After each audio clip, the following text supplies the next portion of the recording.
Ang Balanghiga Bells ay tatlong church bells na kinuha ng United States Army mula sa Church of San Lorenzo de Martir sa Balanghiga, Eastern Samar. Ang mga kampana ay kinuha bilang mga tropeyo ng digmaan pagkatapos ng kanilang paghihiganti kasunod ng labanan sa Balanghiga noong 1901, noong digmaang Philippine-American.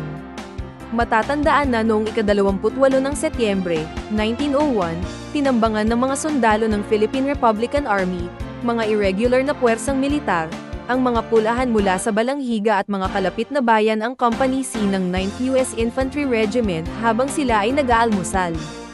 Ito ang nagresulta ng pagkakasawi ng 48 at nasugatan ang 22 ang 78 lalaki ng unit, na may 4 lamang na nakatakas na hindi nasaktan at 4 na missing in action. Nakuha ng mga taga-nayon ng humigit kumulang 100 rifle at 25,000 na mga bala. Tinatayang 20 hanggang 25 sa kanila ang namatay sa bakbakan, na may katulad na bilang ng mga sugatan. Bilang paghihiganti, iniutos ni General Jacob H. Smith na ang Samar ay gawing howlang wilderness, at barilin nila ang sinumang Pilipinong lalaki na higit sa 10 taong gulang na may kakayahang humawak ng armas. Ito ang pinakamalawak na pagpatay sa mga sibilyang Pilipino sa buong panahon ng digmaan.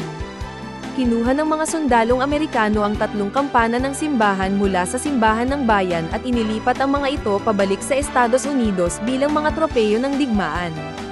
Nang matapos na ang digmaan Pilipino-American, ang mga taong kumakatawan sa simbahang Katoliko sa Pilipinas, ang gobyerno ng Pilipinas, at ang mga residente ng Balanghiga ay naghangad na mabawi ang mga kampana mula noong huling bahagi ng 1950s.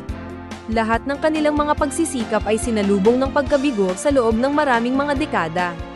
Sa tagal ng mga negosasyon ng pamahalaang Pilipinas at Estados Unidos, nagkaroon ng pagpayag ang pamahalaang Amerika at ang mga kampana sa wakas ay naibalik sa Pilipinas noong ika-11 ng Disyembre taong 2018, pagkatapos ng 117 taon paghihintay.